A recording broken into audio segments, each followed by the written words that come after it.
तो अब हम लोग अपना टॉपिक स्टार्ट करते हैं। तो पहले एक शॉर्ट रिवीजन कि क्लास 11th में हम लोगों ने पढ़ा था ग्रेविटेशन टॉपिक, जिसमें हमने पढ़ा था हर दो बॉडीज़ एक दूसरे को हमेशा अट्रैक्ट करती हैं। न्यूटन लॉ ऑफ ग्रेविटेशन पढ़ा था, जिसमें हमने पढ़ा था कि दो पॉइंट मासेस के बीच में लगने वाला ग्रेविटेशनल फोर्स ऑफ अट्रैक्शन उनके मासेस के डायरेक्टली प्रोपोर्शनल होता है, मासेस के प्रोडक्ट के डायरेक्टली प्रोपोर्शनल होता है और स्क्वायर ऑफ द डिस्टेंस के इनवर्सली प्रोपोर्शनल होता है। ठीक है, तो अब इसमें कुछ एक दो चीज़ें समझते हैं कि कुछ एक्सपेरिमेंट्स जो बाद में हुए, जैसे मान लीजिए ये रॉड ए है, ग्लास रॉड है, ये ग्लास रॉड ए है और इसको हम सिल्क से रब कर रहे हैं और फिर हम एक एबोनाइट ले रहे हैं। एबोनाइट मतलब हार्ड रबर, इसको कैटस्किन से रब कर रहे हैं। तो इन दोनों को जब नज़दीक लाया गया, ए और बी को, ग्लास रॉड ए और एबोनाइट को नज़दीक लाया गया, एक दूसरे के पास लाया गया, तो उनमें देखा गया कि अट्रैक्शन होने लगा। तो लोगों को ये लगा कि अट्रैक्शन हो रहा है, तो इसका मतलब यहाँ पे ये न्यूटन्स लॉ ऑफ ग्रेविटेशन की वजह से ही हो रहा है। वही आंसर है, वही एक्सप्लेनेशन है कि दो बॉडीज हमेशा एक दूसरे को अट्रैक्ट करती, इसलिए अट्रैक्शन हो रहा है। फिर क्या करा गया कि एक ग्लास रॉड बी और ले ली गई, तो उसको भी सिल्क से रब करा गया। ठीक है, और जब इन ए और बी को हम नज़दीक में लाए, ये ग्लास रॉड ए और ग्लास रॉड बी, तो ये पाया गया कि ये एक दूसरे को रिपेल करने लगे। देखिए फिर से एक बार यहाँ तक रिवाइज कर लें कि जब हमने ग्लास रॉड ए और सिल्क को रब किया, फिर एबोनाइट और कैटस्किन को रब किया और ग्लास रॉड ए और एबोनाइट को पास में लाए, तो इनमें अट्रैक्शन हुआ। तो इस अट्रैक्शन से ये कंक्लूजन निकाला गया, ये सोचा गया कि ये न्यूटन्स लॉ ऑफ ग्रेविटेशन जो पढ़ रखा है, जो बताया है, उसी के अकॉर्डिंग्स में है। लेकिन फिर एक और ग्लास रॉड भी ली गई, उसको भी सिल्क से रब किया गया, उसको जब ए के नज़दीक लाया गया तो वहाँ रिपल्शन होने लगा। तो रिपल्शन जब हुआ तो ये सोचा गया ये रिपल्शन कैसे हो रहा है, क्योंकि न्यूटन ने तो सिर्फ अट्रैक्शन बताया है न्यूटन लॉ ऑफ ग्रेविटेशन में, तो ये रिपल्शन किस तरह से हो रहा है। तो यहाँ से ये कंक्लूजन, कई एक्सपेरिमेंट्स के बाद कंक्लूजन ये निकाला गया कि जब हम इन दो बॉडीज़ को आपस में रब कर रहे हैं, कि इन दो बॉडीज़ को रब करते हैं, तो इनमें एक नई प्रॉपर्टी आ जाती है, एक नई प्रॉपर्टी एग्जिबिट करते हैं। तो इस प्रॉपर्टी को नाम दिया गया इलेक्ट्रिक चार्ज। तो इलेक्ट्रिक चार्ज क्या है? इलेक्ट्रिक चार्ज है प्रॉपर्टी, ठीक है, जिसकी वजह से दो बॉडीज अट्रैक्ट भी करती हैं और वो रिपेल भी कर सकती हैं। जबकि हम लोगों ने न्यूटन लॉ ऑफ ग्रेविटेशन में क्या पढ़ा था?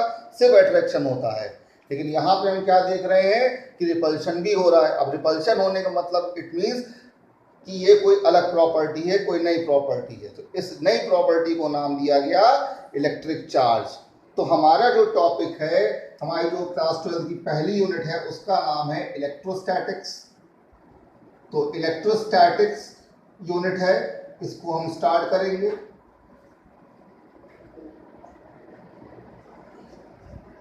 इसका जो पहला चैप्टर है, वो पहला चैप्टर है कूलम्स लॉ।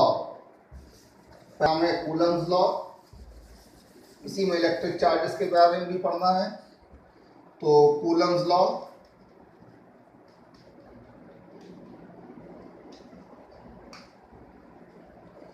अब हम पहले आते हैं इलेक्ट्रोस्टैटिक्स पे।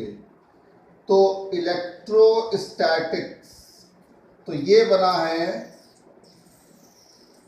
इलेक्ट्रो प्लस स्टैटिक को जोड़कर, स्टैटिक। तो इलेक्ट्रो मतलब चार्ज, मतलब इलेक्ट्रिक चार्ज। अभी हमने डिस्कस किया आपसे इलेक्ट्रिक चार्ज क्या है, कि ये वो प्रॉपर्टी है जिसकी वजह से मैटर अट्रैक्शन के साथ साथ रिपल्शन भी शो करता है। अट्रैक्शन भी शो करेगा और रिपल्शन भी शो करेगा। और स्टैटिक मतलब रेस्ट।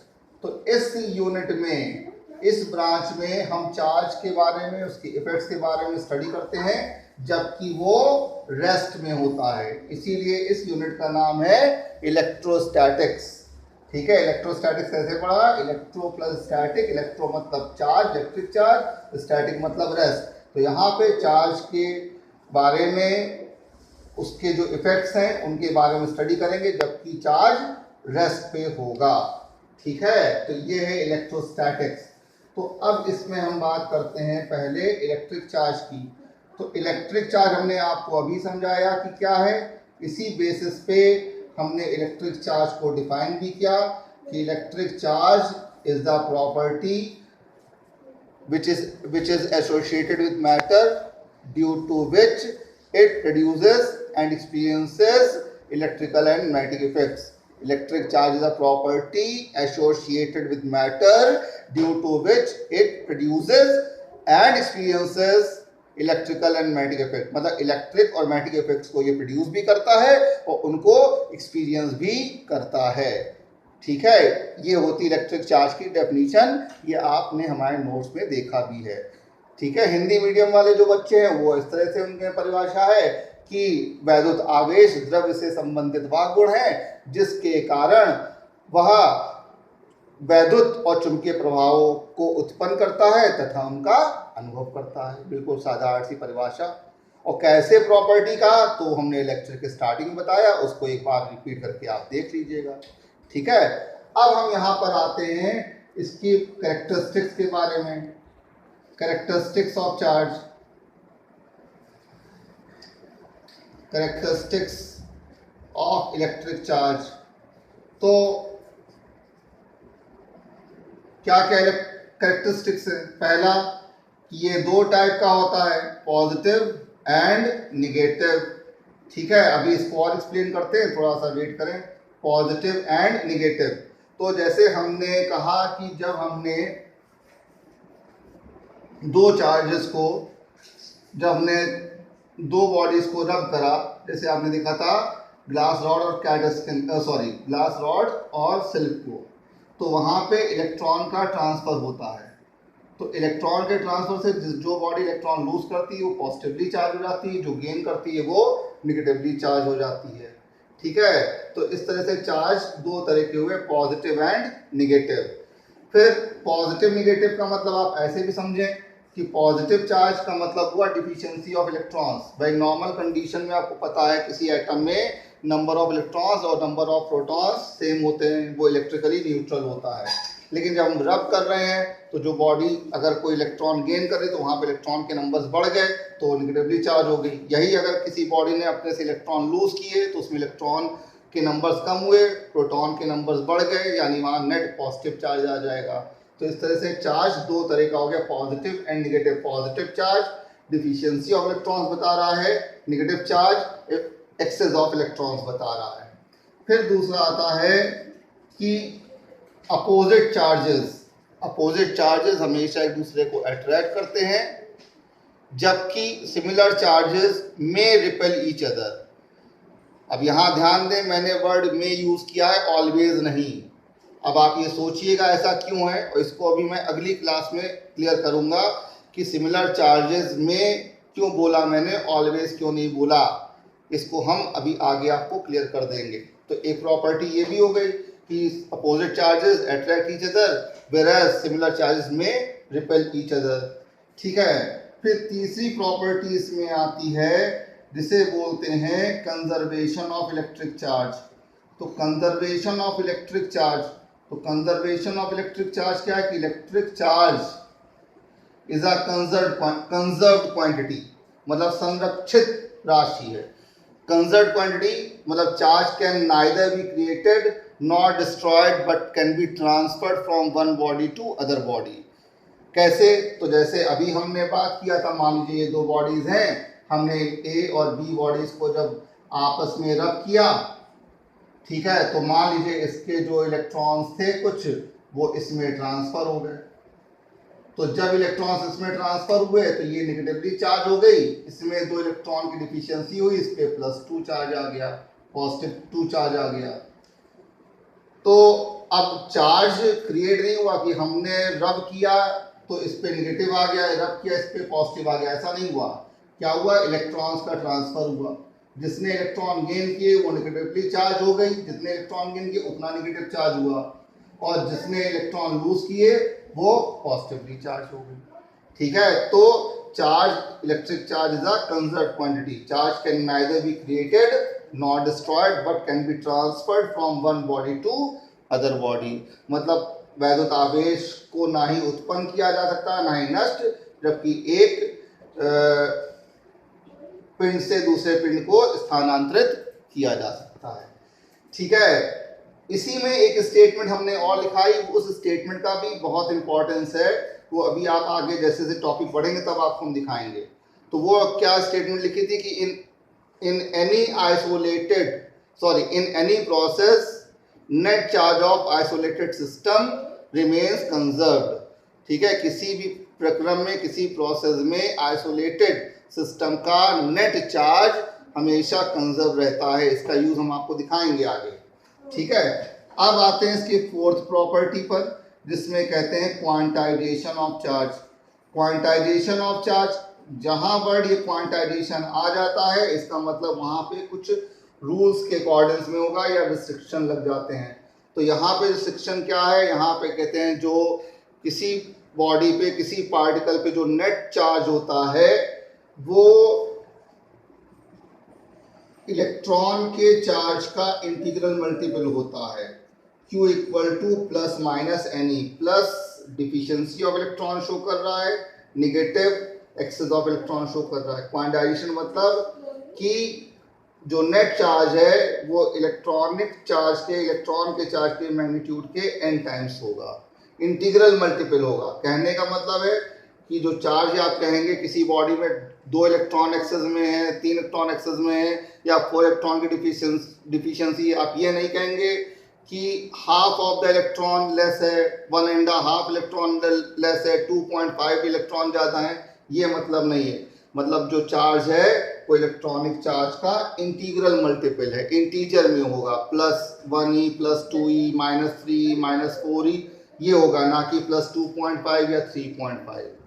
ठीक है, तो क्वांटाइजेशन ऑफ चार्ज का मतलब हुआ कि charge, net charge on any body is always appear in integral multiple of charge of elementary charge particle, that is electron.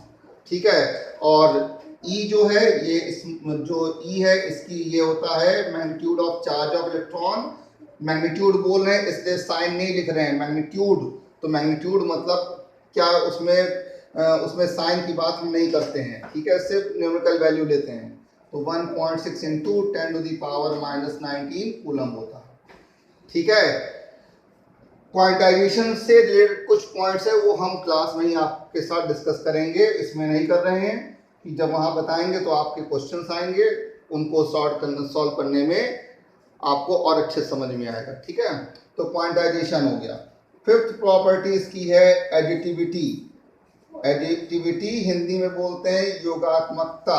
Additivity मतलब एडिटिव होता है, ट्रेंडिंग मतलब है इलेक्ट्रिक चार्जेस। अगर मान लीजिए कहीं पे बहुत सारे चार्जेस प्रेजेंट हैं तो जो नेट इलेक्ट्रिक चार्ज होगा वो उन सभी चार्जेस के एल्जेब्राइक सम के बराबर होगा। एल्जेब्राइक सम का मतलब होता है पॉजिटिव निगेटिव साइन के साथ लेंगे। सपोज करिए हमने कहा इस सरफेस पे +5 microcoulomb, -3 microcoulomb, +1 microcoulomb, -2 microcoulomb, +4 microcoulomb, इतने चार्जेस है। अब हम कह रहे हैं कि इस इतनी सरफेस का नेट चार्ज बताओ, तो एल्जेब्राइक सम मतलब +5 microcoulomb plus into -3 microcoulomb, then +1 microcoulomb plus -2 microcoulomb and +4 microcoulomb. अब इसको आप सॉल्व कर लीजिएगा, जो भी आए, प्लस आए प्लस में आंसर लिखेंगे, माइनस आए तो माइनस में लिखेंगे। ठीक है, तो एडिटिविटी ऑफ चार्ज ये हो गई। अब नेक्स्ट प्रॉपर्टी की बात करें तो नेक्स्ट प्रॉपर्टी इसकी ये है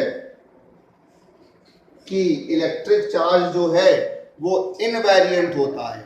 इनवेरिएंट मतलब ये हुआ कि इलेक्ट्रिक चार्ज का मैग्नीट्यूड उसकी स्पीड पे डिपेंड नहीं करता है। ये प्रॉपर्टी बहुत इंपॉर्टेंट, ध्यान रखिएगा। ये प्रॉपर्टी क्यों बताई जा रही है, जिससे यहीं से आप मास का डिफरेंस इसको मास से डिफरेंशिएट भी कर सके।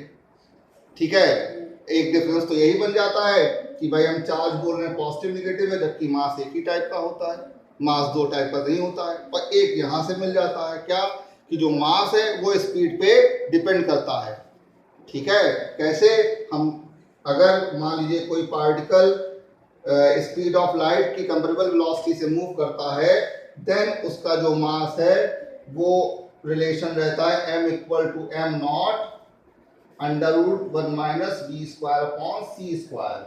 m नॉट क्या है, m नॉट रेस्ट मास है, मतलब जब वो पार्टिकल रेस्ट में, ये क्या मूविंग मास, ये क्या है पार्टिकल की स्पीड, c क्या है स्पीड ऑफ लाइट।